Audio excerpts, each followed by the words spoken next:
diri dari kemaksiatan, penjaga hati, bertindak sebagai rem agar tidak terjerumus dalam dosa dan kelalaian, roja atau harapan, mengharap rahmat, keyakinan akan kasih sayang Allah yang luas bagi hambanya, motor ibadah, menjadi bahan bakar semangat untuk terus beramal dan mendekat, hambatan bagi pemula. Pertama, ujian awal, rasa malu dan canggung, perasaan tidak nyaman saat mulai berubah di hadapan orang lain. Beban ibadah, godaan untuk berhenti saat ketaatan terasa menjadi rutinitas yang berat. Ketiga, kesombongan, ujian kesabaran saat belum merasakan kemanusiaan dalam beramal.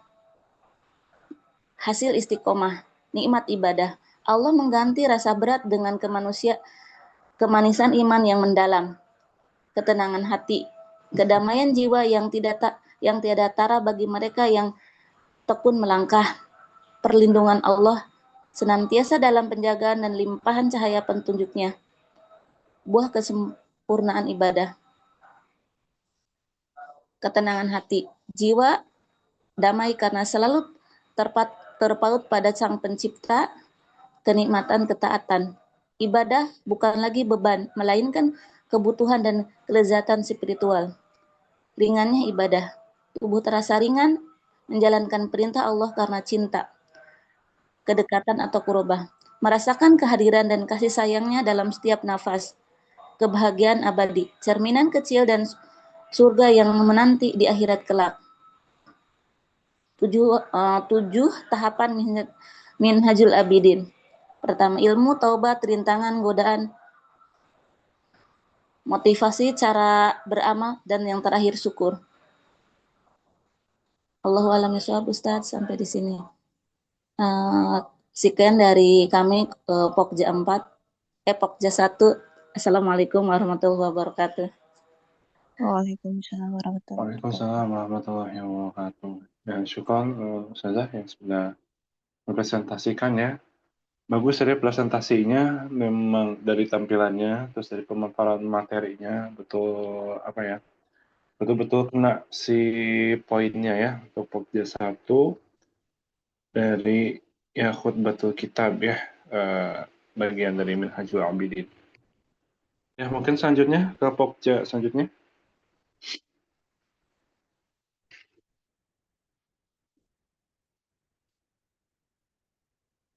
Ini Ustaz Ari mengirimkan Pokja 1, 3, dan 4.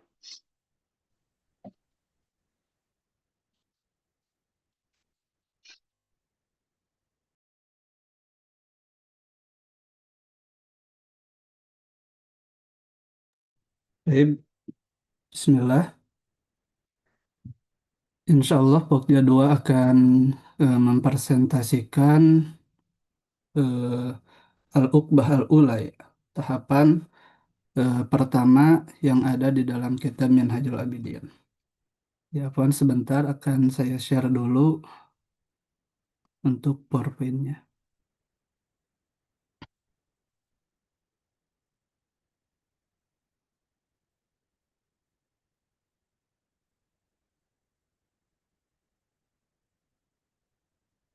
Baik, Bismillah. Di sini Pokja 2 akan mempresentasikan salah satu bab yang ada di dalam kitab Minhajul Abidin, yaitu tentang pentingnya ilmu sebelum ibadah. Jadi bab yang kemudian membahas antara korelasi antara ilmu dan ibadah. Jadi mengapa ilmu menjadi dasar dari seluruh amal dan ibadah seorang hamba. Nah, mengapa ilmu harus didahulukan? Ya, setidaknya ada beberapa poin yang menjelaskan hal tersebut. Pertama adalah bahwa ilmu merupakan pangkal amal yang menjadi pondasi dari segala perbuatan hamba. Kedua, ilmu dan ibadah bagaikan dua mata rantai yang itu tidak bisa dipisahkan. Kemudian yang ketiga, tujuan penciptaan langit dan bumi diciptakan untuk ilmu dan beribadah. Ya. Kemudian tujuan yang keempat, ya, tujuan kitabullah ya Al-Quran dan para Rasul diturunkan untuk hal ini, menyampaikan ilmu yang itu kemudian diimplementasikan di dalam ibadah oleh seorang hamba. Nah, maka di sini bisa diperhatikan ya urutan itu adalah pertama ilmu, ya, kemudian amal, ya, yang itu berupa ibadah, dan dengan ibadah tersebut kita akan kemudian mendapatkan ridho Allah Subhanahu wa Ta'ala. Baik. Ya, dalil Al-Quran tentang ilmu ini ada di Quran surat At-Tolak ayat 12 yang terjemahnya Allah lah yang menciptakan 7 langit. Dan seperti itu pula bumi, perintah Allah berlaku padanya agar kamu mengetahui bahwasanya Allah Maha Kuasa atas segala sesuatu. Dan sesungguhnya ilmunya benar-benar meliputi segala sesuatu. Ayat ini menjadi bukti nyata bahwa ilmu, ya terutama ilmu tauhid, adalah sesuatu yang teramat mulia. Ia mengenalkan kita pada keagungan Sang Pencipta alam semesta. Nah, dalil Al-Quran tentang ibadah ini masyhur dalilnya di Quran Surat Az-Zariyat ayat 56, "Wa ma khalaqtul jinna wal insa illa liya'budun", yang artinya dan aku tidak menciptakan jin dan manusia melainkan agar mereka beribadah kepadaku, menyembahku. Ya. Ilmu sebagai petunjuk, ilmu bertindak sebagai prinsip dasar dan kompas yang mengarahkan bagaimana ibadah itu seharusnya dilakukan. Ya, karena tanpa adanya ilmu, kita tidak akan mengetahui bagaimana kemudian tata cara pelaksanaan ibadah tersebut, ibadah tertentu, bagaimana dengan syarat rukun, ya mubtilat dan lain sebagainya. Ya, dan ibadah yaitu merupakan samaratul ilmi, gitu ya, merupakan buah dari ilmu. Ibarat pohon, ilmu adalah asas dan batangnya, sedangkan ibadah adalah buah manis yang dipetik, ya manfaatnya. Ya, keutamaan ilmu dalam hadis. Banyak hadis yang kemudian menjelaskan tentang keutamaan ilmu. Seperti itu ya. Di sini kemudian dijelaskan, ya kelebihan orang berilmu atas orang yang beribadah seperti kelebihanku atas orang terendah di antara umatku. Ini menunjukkan kedudukan ilmu yang mengungguli sekadar ahli ibadah. Seperti itu ya. Kemudian keagungan para ulama, memandang wajah orang alim 1 kali lebih baik daripada beribadah selama 1 tahun. Para sahabat bertanya, siapa yang paling mulia di surga? Rasulullah menjawab, mereka adalah para ulama. Ya, ini hadis-hadis kemudian yang menunjukkan keutamaan, ya, kedudukan ilmu dan orang yang berilmu. Seperti itu. Nah, mengapa amal harus berdasarkan ilmu? Jika kita beribadah tanpa didasari ilmu, maka ibadah tersebut berpotensi musnah bagaikan debu yang tertiup angin. Rasulullah SAW bersabda, ilmu adalah pemimpin amal dan amal adalah pengikutnya. Karena ilmu merupakan pemimpin yang menjadi panutan, maka ia mutlak harus didahulukan sebelum melaksanakan ibadah apapun. Nah, jadi ilmu lah kemudian yang eh, menjadi dasar gitu ya dalam setiap amal. Sebagaimana kemudian yang disampaikan juga oleh para ulama bahwa ya, barang siapa yang kemudian mengerjakan suatu amal laisa bihi ilmun, yang tidak disertai didasari dengan ilmu, a'maluhu mardudatun la tuqbalu, seperti itu ya, bahwa ilmunya itu akan tertolak, seperti itu. Ketika amalnya itu akan tertolak ketika tidak didasari kepada ilmu. Ya, 2 alasan utama ilmu didahulukan. Ya, yang pertama, agar ibadah itu benar. Ilmu membantu kita mengetahui mana yang wajib dikerjakan dan mana maksiat yang harus ditinggalkan. Ibadah memiliki syarat dan rukun yang ketat seperti bersuci, sholat yang harus dipenuhi agar sah. Seperti itu ya. Jadi setiap ibadah ada aturan-aturannya, ada syarat-syaratnya, yang itu kemudian menghantarkan kepada ibadah tersebut sempurna, gitu ya, dilakukan sesuai dengan tuntutan dan ajarannya. Kedua, ya mengenal Allah Subhanahu wa Ta'ala. Bagaimana mungkin kita menyembah zat yang asma, sifat wajib dan sifat mustahilnya belum dipahami? Ilmu memastikan ibadah kita ditunjukkan pada keyakinan yang benar, bukan angan-angan. Nah, jadi tidak hanya kemudian tata caranya yang benar, tapi kepada siapa kemudian ibadah ini ditunjukkan. untuk siapa kemudian ibadah ini dilakukan. Seperti itu. Dan itu kemudian akan diketahui dengan diperolehnya ilmu. Pentingnya ilmu tentang amal hati. Nah, pokok inti dari sebuah penghambaan adalah gerak hati, amal sirri, yang memperindah dan menjaga keutuhan ibadah lahiriah. Jadi antara kemudian amal hati ya adalah pertama ikhlas, tawakal, ridho, sabar, taubat dan syukur. Bahaya beramal tanpa ilmu. Ya pertama ria, beramal karena ingin dilihat manusia. Kedua takabur, yang merasa sombong dan bangga dengan amal. Yang ketiga salah pemahaman, beribadah dengan tata cara yang keliru selama bertahun-tahun. Kemudian tertipu angan mengira maksiat sebagai ketaatan. Contoh mengeluhkan takdir namun mengiranya sebagai perendahan diri. Nah, orang yang beramal tanpa ilmu kebanyakan lebih merusak amalnya daripada memperbaikinya.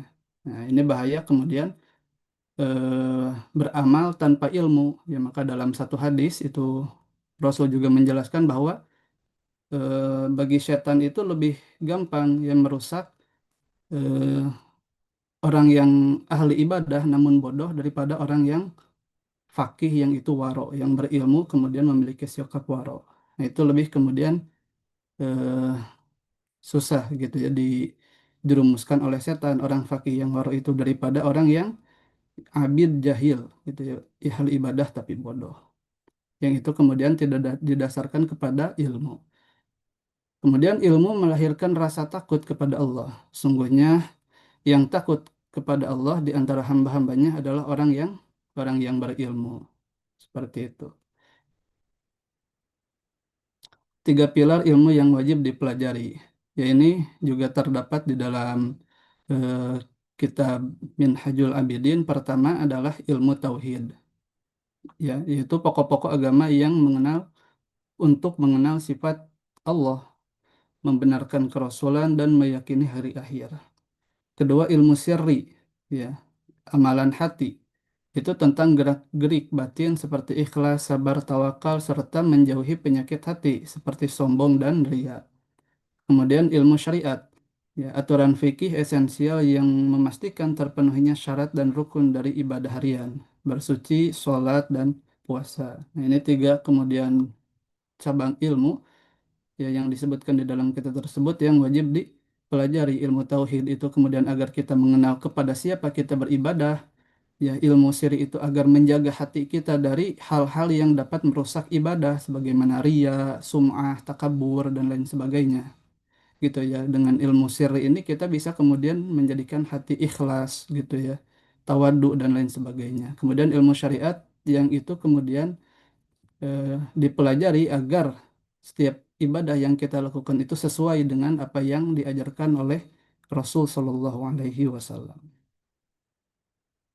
Batas kewajiban menuntut ilmu. Fardu ain wajib bagi setiap individu. Segala pengetahuan dasar yang jika ditinggalkan menyebabkan rusaknya akidah dan tidak sahnya ibadah fardu. Dasar-dasar ilmu tauhid, kewajiban menjaga amal hati, syarat dan rukun ibadah sehari-hari. Kemudian fardu kifayah, kolektif gitu ya. Pengetahuan spesifik lanjutan yang gugur kewajibannya bila telah ada ulama dan ahli di lingkungan tersebut yang mempelajarinya. Ya, ilmu kalam, ilmu hukum fikih lanjutan, pernikahan waris, kemudian hukum muamalah. Adab dan etika menuntut ilmu. Pertama, ikhlas, niatkan murni untuk menimba pengetahuan. Kemudian bersungguh-sungguh menghadapi kesulitan dengan sabar.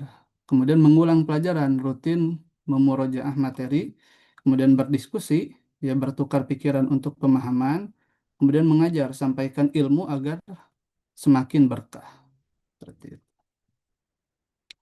Ya kesimpulan dari judul yang pertama ini di dalam kitab Minhajul Abidin adalah ilmu adalah dasar amal dan pelita jalan. Ya, kedua, amal tanpa ilmu itu tidak akan diterima.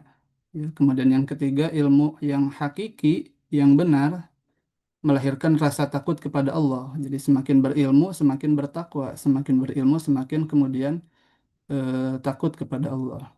Kemudian mencari ilmu itu wajib bagi setiap muslim. Ya, Imam Hasan Al-Basri berkata, tuntutlah ilmu dengan tanpa mengesampingkan ibadah dan beribadahlah tanpa melepaskan ilmu. Wallahu a'lam bishawab. Seperti cukup mungkin dari kami Pokja 2. Terima kasih atas kesempatannya. Assalamualaikum warahmatullahi wabarakatuh.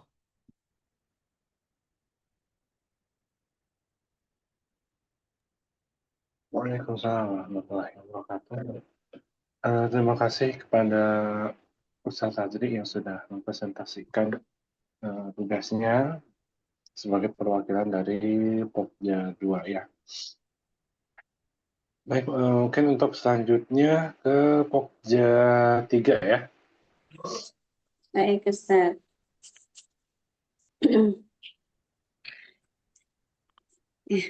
Assalamualaikum warahmatullahi wabarakatuh. Saya dari Pokja 3 ingin menyampaikan bedah kitab Minhajul Abidin karya Imam Al-Ghazali, khususnya pembahasan tentang Al-Aqobatu As-Saniyah, yaitu tentang taubat. Nah, mengapa Imam Al-Ghazali menempatkan taubat sebagai salah satu tahapan penting dalam perjalanan menuju Allah? Nah, apa hakikat taubat? Mengapa seseorang tidak bisa langsung memperbanyak ibadah sebelum memperbaiki taubatnya? Dan bagaimana cara bertaubat yang benar menurut penjelasan beliau? Nah, insya Allah pertanyaan-pertanyaan tersebut akan kita bahas secara bertahap dalam presentasi ini. Lanjut Ustaz.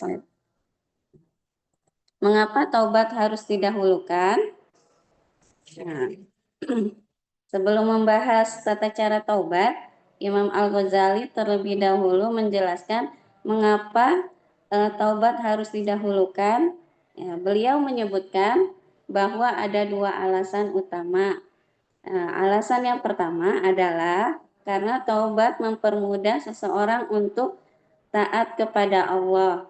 Sedangkan alasan yang kedua adalah karena taubat menjadi syarat agar ibadah yang dilakukan dapat diterima. Itu artinya pembahasan taubat bukan sekedar berbicara tentang meninggalkan dosa, tetapi juga menjadi fondasi bagi seluruh amal setelahnya. Karena itu pada slide berikutnya ya, kita akan melihat kedua alasan tersebut satu persatu. Lanjut Ustaz, slide. Ya, alasan pertama yaitu mempermudah ketaatan. Alasan pertama mengapa taubat harus didahulukan? Karena dosa menjadi penghalang datangnya ketaatan. Semakin banyak dosa yang dilakukan, semakin berat seseorang untuk melakukan amal solih. Nah, dalam slide ini dapat kita lihat beberapa dampaknya. Dosa menghalangi datangnya ketaatan, dosa menghalangi perjalanan ibadah, dosa memperberat hati ketika ingin melakukan kebaikan. Bahkan dosa dapat menghilangkan semangat atau gairah untuk beribadah. Terus berawal dari dosa, kemudian dosa menghalangi ketaatan, dan akhirnya perjalanan ibadah menjadi terhambat. Nah, jadi taubat bukan sekadar penghapus dosa masa lalu, tetapi juga membuka jalan agar seseorang lebih mudah kembali taat kepada Allah.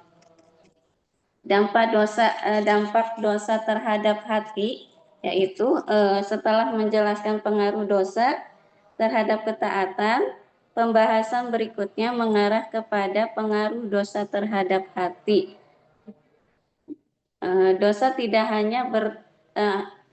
hanya tercatat sebagai amal buruk, tetapi juga meninggalkan bekas pada hati manusia. Akibatnya hati menjadi kelam, Kemudian hati menjadi keras, kebersihan hati mulai hilang, kejernihan hati pun memudar. Dan pada akhirnya seseorang kehilangan kelezatan dalam beribadah. Dosa menyebabkan hati menjadi kelam. Ketika hati telah kelam, seseorang akan semakin sulit menikmati ibadah. Karena itu, taubat pada hakikatnya juga merupakan usaha membersihkan hati agar kembali siap menerima cahaya petunjuk. Terus alasan kedua agar ibadah diterima yaitu taubat harus didahulukan agar ibadah yang dilakukan memperoleh penerimaan di sisi Allah. Imam Al-Ghazali menjelaskan bahwa taubat merupakan kewajiban, sedangkan banyak amal yang kita lakukan setelahnya termasuk amalan sunnah. Dalam syariat, kewajiban tidak dapat digantikan oleh amal sunnah. Seseorang yang masih memiliki hutang tentu harus melunasi hutangnya terlebih dahulu sebelum memberikan hadiah kepada orang lain. Demikian pula dalam ibadah, selama kewajiban taubat belum diselesaikan, seseorang tidak seharusnya merasa cukup hanya dengan memperbanyak amalan-amalan tambahan. Karena itu, taubat menjadi langkah awal sebelum memperbanyak berbagai bentuk ibadah lainnya. Makna taubat nasuha dan batasannya. Setelah memahami mengapa taubat harus didahulukan, sekarang kita harus sebenarnya yang dimaksud dengan taubat yang benar. Di sini ada pekerjaan hati ya. Artinya taubat dimulai dari kesadaran di dalam hati untuk membersihkan diri dari dosa-dosa yang pernah dilakukan. Selanjutnya dijelaskan pula batasan taubat menurut Syekh Abu Bakar Al-Warraq.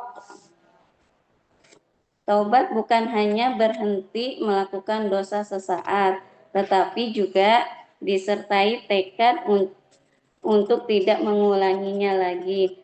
Bahkan bukan hanya tidak mengulangi dosa yang sama, tetapi juga tidak berpindah kepada dosa lain yang sederajat. Yang lebih penting lagi, semua itu dilakukan karena mengagungkan Allah dan karena takut kepada siksanya, bukan karena alasan duniawi seperti malu kepada manusia atau takut kehilangan kedudukan. Slide berikutnya, Ustaz. 4 syarat taubat. 4 syarat yang harus dipenuhi agar taubat menjadi sempurna, yaitu syarat pertama adalah meninggalkan dosa dengan sepenuh hati. Artinya seseorang benar-benar ingin keluar dari kemaksiatan, bukan sekadar berhenti sementara. Syarat yang kedua adalah meninggalkan dosa yang telah dilakukan. Taubat tidak mungkin berjalan bersamaan dengan tetap mempertahankan kemaksiatan. Yaitu syarat yang ketiga adalah tidak memilih melakukan dosa lain yang sederajat. Seringkali seseorang meninggalkan satu dosa tetapi menggantinya dengan dosa yang lain. Hal seperti ini belum memenuhi makna taubat yang dijelaskan dalam kitab. Dan syarat yang keempat adalah semua itu dilakukan karena mengagungkan Allah dan takut kepada siksanya. Jadi yang menjadi dasar taubat adalah hubungan seorang hamba dengan Robnya, bukan sekedar pertimbangan dunia. Keempat syarat ini yang menjadi pondasi taubat yang benar. 3 persyaratan taubat. Di sini ada 3 hal yang perlu selalu diingat. Yang pertama adalah mengingat keburukan dosa. Nah, seseorang harus menyadari bahwa dosa bukan perkara kecil, tetapi sesuatu yang merusak hubungan dengan Allah. Yang kedua adalah mengingat pedihnya siksa Allah. Nah, kesadaran akan akibat dosa akan membuat seseorang tidak meremehkan kemaksiatan. Terus yang ketiga adalah mengingat kelemahan diri. Manusia adalah makhluk yang lemah dan tidak akan sanggup menghadapi azab Allah. Karena itu ketika 3 hal ini selalu hadir dalam hati, akan lahir dorongan yang kuat untuk kembali kepada Allah melalui taubat. Terus hadis penyesalan taubat.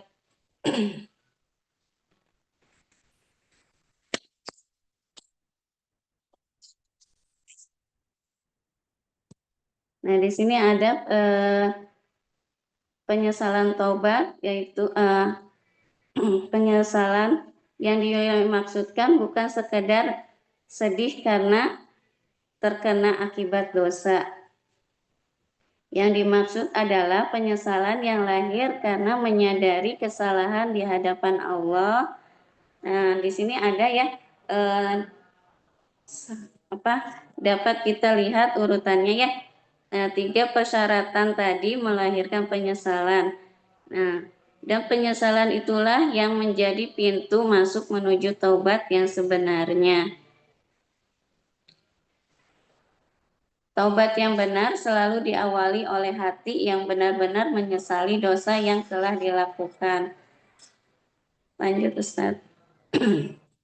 Keraguan untuk bertaubat pada bagian terakhir salah satu penghalang yaitu sering munculnya ketika seseorang ingin bertaubat. Nah, seringkali seseorang berkata, saya takut nanti akan mengulang dosa lagi. Padahal keraguan seperti ini justru merupakan tipu daya setan. Nah, setan berusaha membuat seseorang menunda taubat dengan berbagai alasan. Padahal tidak ada seorang pun yang mengetahui apakah ia masih memiliki kesempatan hidup hingga hari esok hari. Karena itu, jika saat ini Allah memberikan kesadaran untuk bertaubat, maka jangan ditunda, bertaubatlah sekarang. Apabila suatu saat kembali terjatuh ke dalam dosa, maka bertaubatlah lagi. Terus yang berbahaya bukanlah pernah jatuh, tetapi harus menunda untuk kembali kepada Allah. Selanjutnya disampaikan oleh Ustadz Faiz. Dilanjutkan. Baik, bismillahirrahmanirrahim. Yang selanjutnya adalah menjauhkan diri dari dosa. Jadi setelah tadi dibahas bagaimana hakikat taubat itu, Imam Al-Ghazali mengajak kita untuk memahami bahwa taubat tidak cukup hanya dengan menyesali dosa. Jadi kita juga harus mengetahui jenis-jenis dosa yang sedang kita hadapi gitu. Kenapa? Karena setiap jenis dosa memiliki cara penyelesaian yang berbeda gitu. Nah, yang pertama adalah dosa yang berkaitan dengan hak Allah. Yang kedua adalah dosa yang diantaranya adalah seorang hamba dengan Allah, yaitu berbagai bentuk kemaksiatan yang tidak berkaitan dengan hak manusia. Yang ketiga, yakni adalah dosa yang berkaitan dengan hak sesama manusia. Pembagian tersebut menjadi sangat penting karena apabila kita salah dalam memilih atau memahaminya, maka akan berpengaruh juga bagaimana cara kita menyelesaikan, menjauhkan diri kita dari dosa tersebut. Sehingga pembagian ini harus bisa sesuai dengan apa yang seharusnya gitu. Jadi dengan 3 jenis dosa ini, yang pertama adalah dosa kepada hak Allah, dosa kepada antara hamba dan Allah, dan dosa hak sesama manusia. Nah, yang berikutnya adalah bagaimana cara jalan keluar kita dari dosa yang pertama gitu ya, dosa kepada atas hak Allah. Jadi yang bisa kita lakukan pertama adalah seseorang meninggalkan kewajiban yang diperintahkan Allah seperti sholat, puasa, zakat, atau kewajiban lain yang memiliki tanggungan. Ini adalah dosa yang berkaitan dengan hak Allah atas makhluknya. Nah, dalam keadaan seperti ini maka taubat saja itu tidaklah cukup gitu. Kewajiban yang ditinggalkan harus tetap diselesaikan, sebagaimana tadi ya, hutang itu harus diselesaikan gitu. Misalkan dengan mengkodok ibadah atau menunaikan kafarat sesuai dengan ketentuan syariat yang telah Allah turunkan melalui Rasulullah SAW. Nah, bentuk yang kedua adalah melakukan maksiat kepada Allah. Untuk jenis ini, seseorang harus benar-benar menyesali perbuatannya dan bertekad kuat untuk tidak mengulanginya lagi. Dengan demikian, penyelesaian dosa yang berkaitan dengan hak Allah bukan hanya memohon ampun saja, tetapi juga menyelesaikan kewajiban yang masih menjadi tanggungan akibat dosa itu, dosa tersebut gitu. Nah, yang ketiga adalah dosa terhadap hak sesama manusia. Nah, setelah hak Allah, kita akan membahas terkait dengan bagaimana Imam Al-Ghazali menjelaskan bahwa dosa terhadap hak sesama manusia itu ada banyak jenisnya gitu. Yang pertama adalah yang berkaitan dengan harta. Misalkan seseorang mengambil atau menggunakan milik orang lain tanpa hak. Ada yang berkaitan dengan jiwa, yaitu perbuatan dosa yang menyakiti atau merugikan orang lain. Dan salah satu yang ketiga, ada juga dosa yang berkaitan dengan kehormatan. Seperti apa? Seperti mencela, memfitnah gitu ya, atau merusak nama baik seseorang. Dan yang keempat, ada juga dosa yang berkaitan dengan agama gitu, yaitu perbuatan yang menyebabkan kerusakan dalam urusan agama orang lain. Jadi inti dari semua pembahasan ini adalah bahwa hak manusia tidak cukup diselesaikan hanya dengan istighfar semata. Selama hak tersebut masih melekat pada orang lain, maka hak itu harus dikembalikan, diselesaikan, atau diminta kerelaannya atau keikhlasannya untuk memaafkan sesuai dengan bentuk kesalahan yang telah dilakukan. Inilah yang membedakan taubat dari dosa kepada Allah dengan taubat dari dosa berkaitan dengan sesama manusia.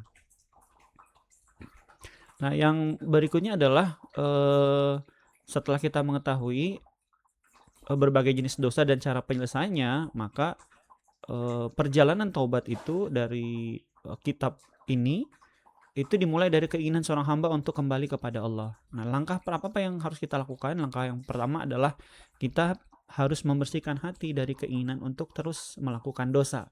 Kenapa? Karena setelah kalau hati kita sudah dibersihkan, maka seorang hamba akan mudah untuk menyelesaikan segala kewajiban yang masih menjadi haknya Allah Subhanahu wa taala. Seperti yang di awal tadi kami sampaikan ya, ada mengkodok ibadah dulu gitu ya yang ditinggalkan, atau menunaikan kewajiban lain yang belum terlaksana, sebagaimana yang kita yakini ya, disampaikan oleh Syekh Taqiyuddin An-Nabhani bahwa untuk ibadah-ibadah yang dulu mungkin tertinggal, yang masih teringat dalam benak kita, itu memang diupayakan dan diharuskan untuk mengkodoknya gitu.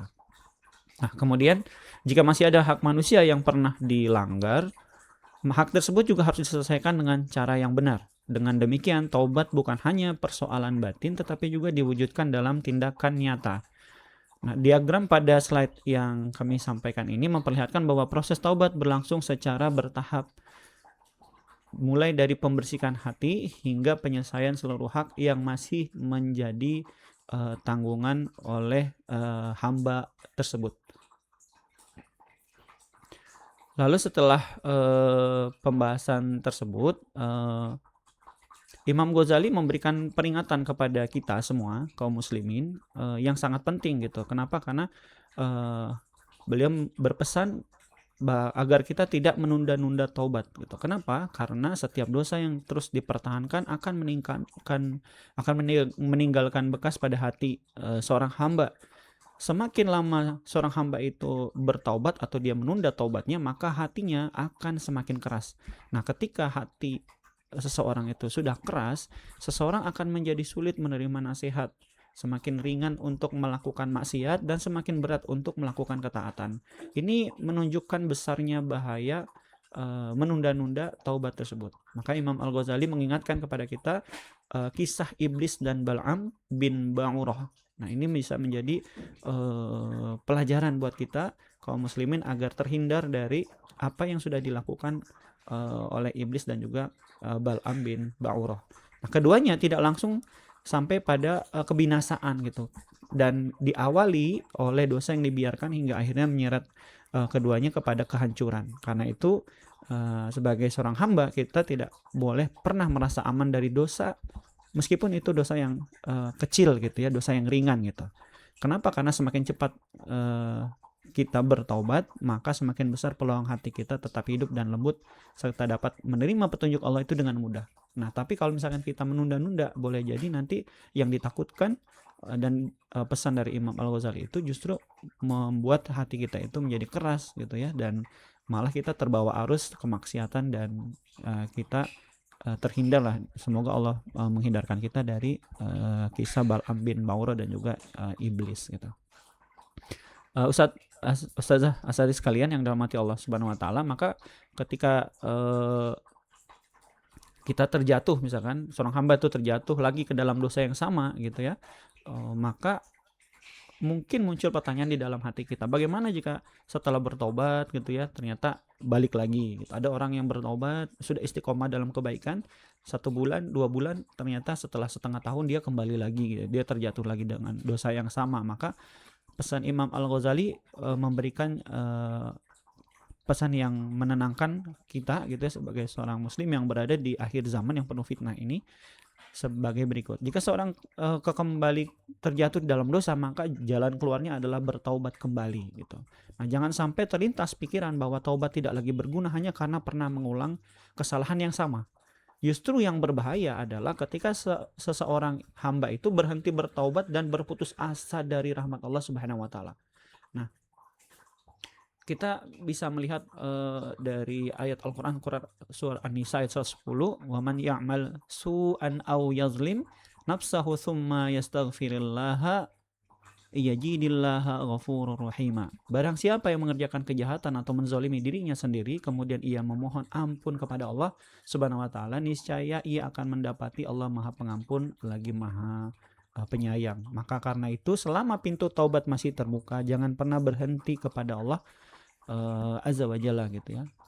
Nah, semoga juga kita senantiasa diberikan kemudahan gitu ya untuk bisa senantiasa bertobat. Dan ketika seorang hamba bertobat itu, maka itu merupakan pukulan yang besar bagi iblis gitu ya. Kenapa? Karena prinsip dasarnya adalah ia ingin agar seluruh kaum muslimin itu atau mayoritas kaum muslimin itu bisa bersamanya di dalam neraka.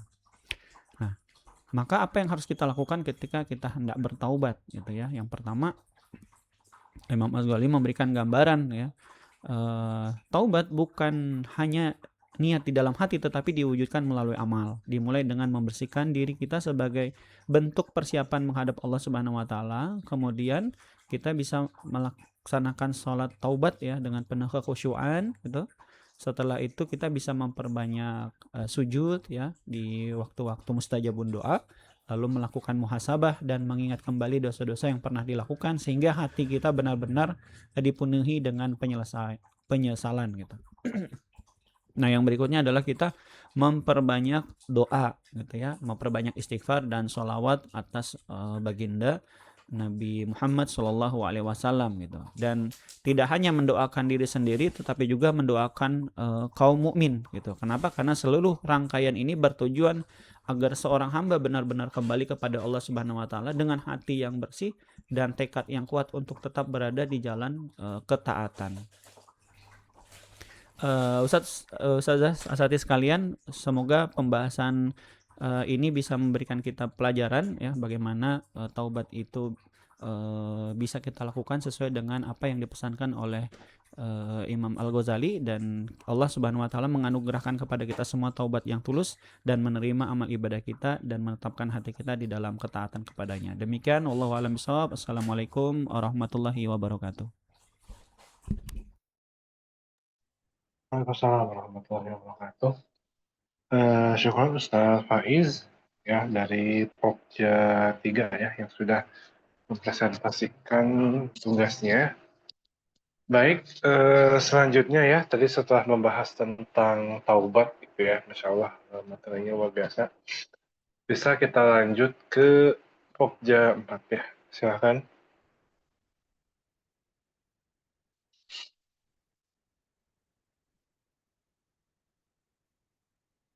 Oh, ini lagi izin dulu ya.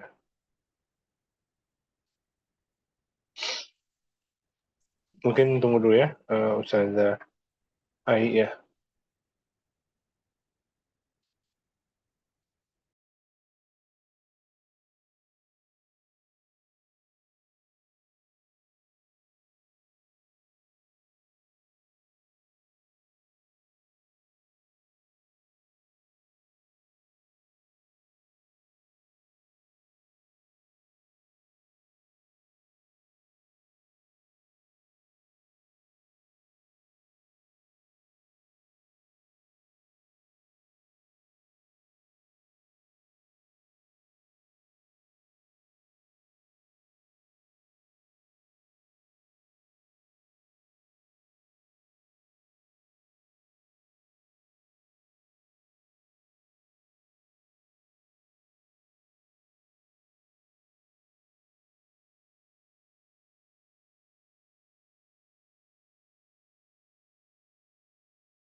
Afwan izin masuk Ustaz ya.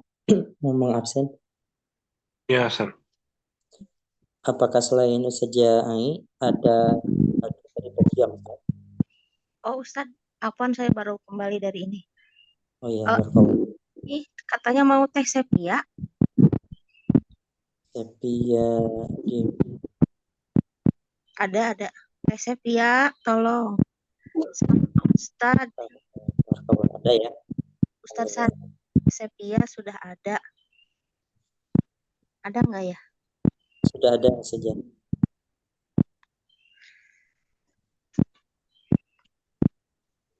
Ada Tim. saja. Oh iya, silahkan Teteh. Mau saja apa nu minta tolong di Eh, ya, Ustadz yang lain mungkin tolong dibantu. Ustadz Faiz atau Ustadz Tajri, mohon bantuannya. Insyaallah Ustaz Faiz ya. Biasanya suka gercep nih.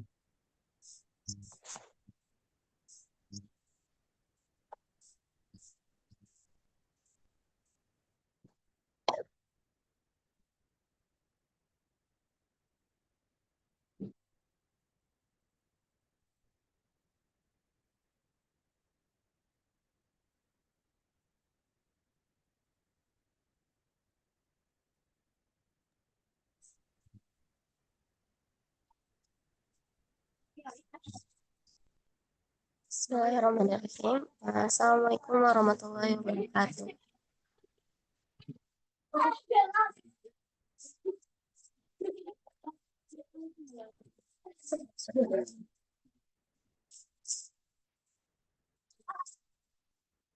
Um, Bismillah, alhamdulillah. Di sini saya akan um,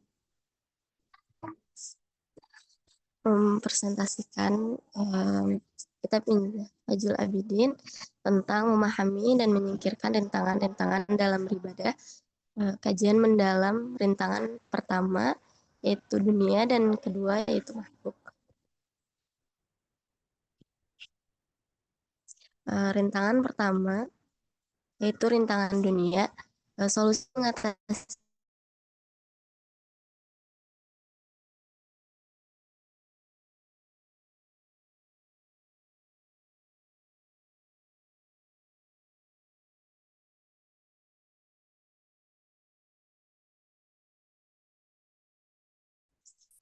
solusi dari mengatasinya yaitu bukan meninggalkan dunia seluruhnya. Dengan kita bersikap zuhud, tidak menjadikan dunia sebagai tujuan utama. Jadi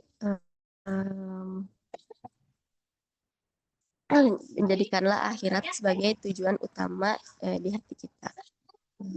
Boleh Ustaz? Hakikat zuhud terhadap dunia. Zuhud adalah sikap hati. Zuhud bukan berarti membuang seluruh harta lahiriah, melainkan melepaskan keterikatan batin, keinginan berlebihan terhadap dunia, menyibukkan fisik dengan aktivitas, dan menyibukkan batin dengan angan-angan. Jiwa dan hati itu satu.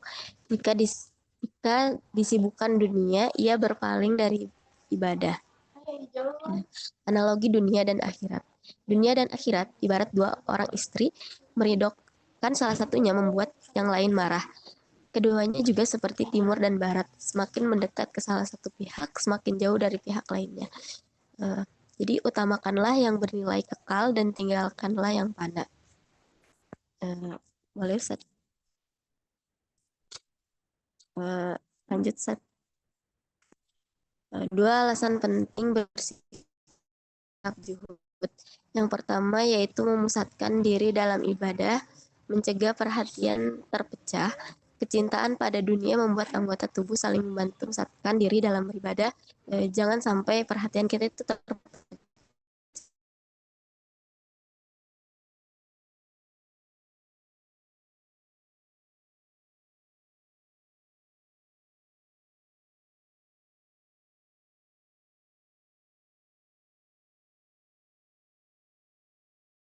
Rasulullah SAW bersabda bahwa 2 rakaat dari orang yang zuhud tetapi mencintai Allah lebih utama dari ibadah orang biasa sepanjang masa. Jadi kita itu harus menambahkan kemuliaan amal kita. Tuh. Lanjut Ustaz. Bentuk zuhud dalam kemampuan hamba. Yang pertama yaitu meninggalkan pencarian. Tidak terus-menerus mengejar dan meratapi sesuatu yang telah hilang dari urusan duniawi. Misalnya seperti kita kehilangan sesuatu, kita jangan terlalu meratapinya gitu.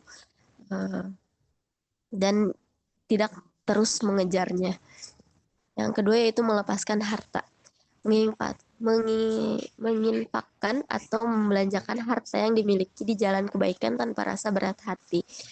Jadi kita itu harus menginfakkan atau membelanjakan harta yang dimiliki itu di jalan kebaikan tanpa kita tuh berat hati kita itu.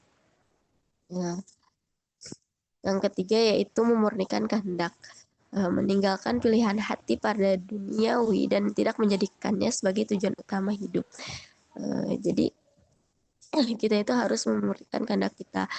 Kita lebih memilih yaitu meninggalkan duniawi dan duniawi itu tidak dijadikan sebagai tujuan utama hidup kita. Lanjut Ustaz. Perumpamaan kelezatan dunia. kelezatan yang menyimpan racun. Imam Al-Ghazali menggambarkan dunia seperti hidangan manisan lezat yang telah dicampuri racun mematikan. Orang yang memiliki basirah atau pandangan hati melihat racun tersebut sehingga merasa jijik dan menolaknya. Meskipun bentuknya indah, sebaliknya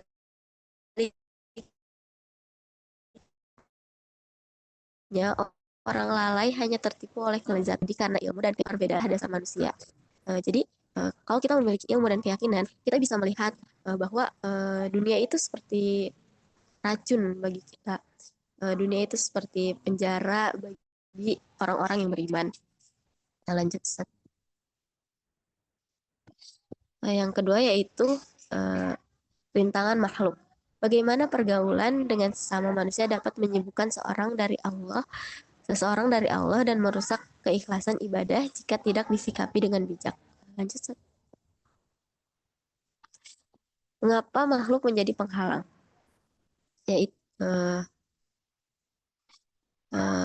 Yaitu ancaman kesibukan dan riya. Yahya bin Mu'adz Ar-Razi rahimullah berkata, melihat manusia merupakan hamparan bagi munculnya riya. Nah, interaksi sosial yang berlebihan itu dapat menyita waktu ibadah, terus menimbulkan rasa ingin dipuji, mengejar popularitas, serta menyeret pada fitnah perselisihan. Sebab itulah para ulama salaf sangat berhati-hati dan memilih membatasi pergaulan yang tidak membawa kemaslahatan. Jadi terkadang banyak orang yang sekarang apalagi dengan media sosial, banyak sekali orang yang ingin dipuji gitu. Jadi mengejar popularitasnya.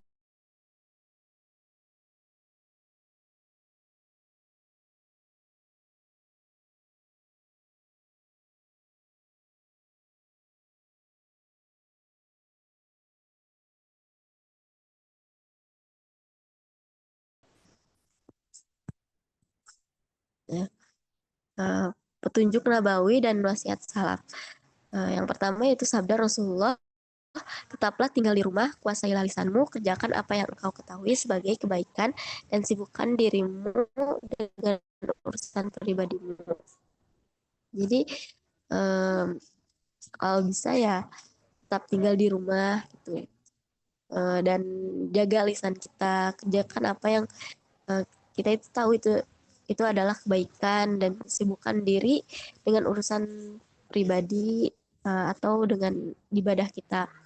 Lalu Umar bin Al-Khattab radhiyallahu anhu di dalam uzlah mengasingkan diri dari keburukan, terdapat ketenangan dari teman yang buruk.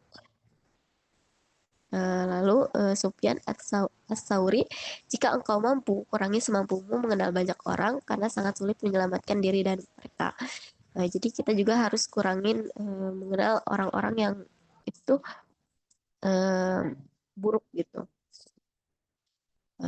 Lalu Daud At-Ta'i, berpuasalah dari dunia, berbukalah di akhirat, dan larilah dari manusia sebagaimana engkau lari dari seekor singa. Jadi kita tuh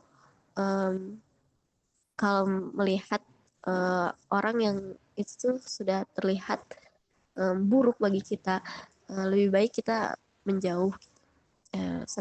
Boleh dilanjut. Prinsip kebutuhan pokok kemanusiaan. 100% jaminan rezeki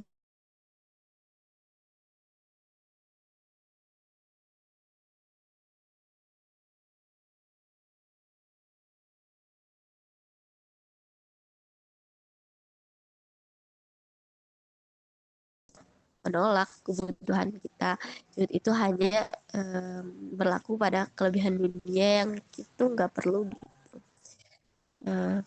Kalau makanan, minuman, dan tempat tinggal itu karena kan menopang kekuatan ibadah kita, dan itu hal yang sah gitu bagi kita. Dan ada dalam Quran surat At-Talaq, barang siapa bertakwa kepada Allah, niscaya dia akan memberikan jalan keluar baginya dan memberinya rezeki dari arah yang tidak disangka-sangka.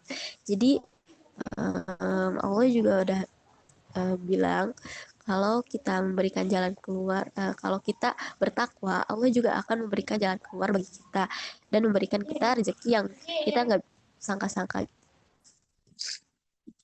Boleh Ustaz? Ketentuan hukum memilih uzlah. Yang pertama yaitu golongan mandiri berilmu. Bagi yang telah dibekali ilmu dan pemahaman agama yang matang, mengurangi pergaulan adalah lebih utama.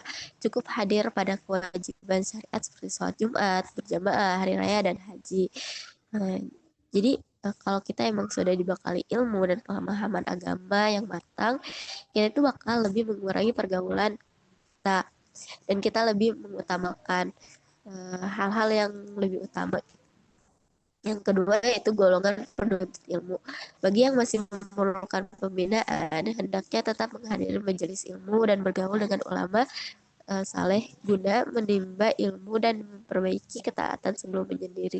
Jadi kalau kita masih menuntut ilmu, kita masih memerlukan pembinaan, kita masih boleh, kita masih harus menghadiri majelis ilmu dan bergaul dengan orang-orang yang saleh.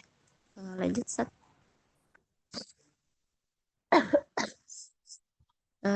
Penutup dan kesimpulan. Ya Allah, berikanlah taufik kepada kami untuk membersihkan hati dari keterikatan dunia yang fana dan melindungi kami dari fitnah makhluk agar ibadah kami menjadi ikhlas dan sempurna. Mungkin segitu saja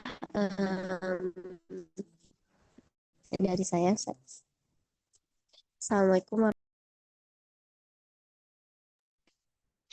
Waalaikumsalam warahmatullahi wabarakatuh. Ya.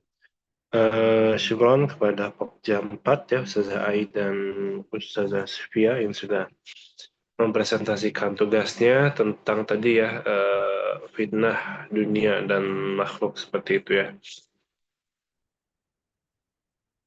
Ya, materinya luar biasa ya. Nah, tadi saya kepikiran untuk lanjut ke Pokja 5, cuman tadi kata Ustaz Ari ya, khawatir belum disiapkan ya, gitu. Nah, kalau begitu, mungkin bisa dibuka ya sesi tanya jawab seperti itu ya.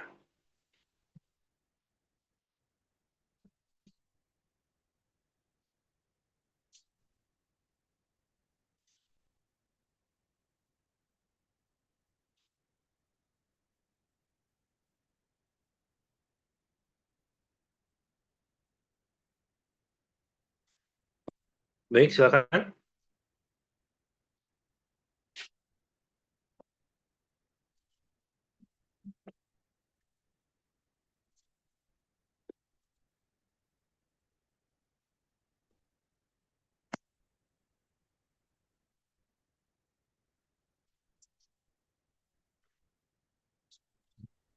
Nampaknya belum ada, Ustaz. Ya mungkin jelas ya yang sudah dipaparkan tadi. Baik, jika mungkin tidak saya lanjutkannya meskipun sekarang masih jam 6:30 kurang, mungkin ditutup saja ya Ustaz ya. Ya, kita tutup perkuliahan kita pada kesempatan kali ini. Mudah-mudahan apa yang kita pelajari pada pagi hari ini mendapatkan keberkahan dan rahmat dari Allah Subhanahu wa Ta'ala. Ya, baik, demikian kita tutup saja. Kita tutup dengan bacaan alhamdulillah sama-sama, alhamdulillahirrahmanirrahim, istighfar, astagfirullahaladzim, dan doa kafaratul majlis. Bismillahirrahmanirrahim. Subhanakallahumma wa bihamdik, asyhadu an la ilaha illa anta, astaghfiruka wa atubu ilaik. Wabillahi taufiq wal hidayah. Wassalamualaikum warahmatullahi wabarakatuh. Waalaikumsalam.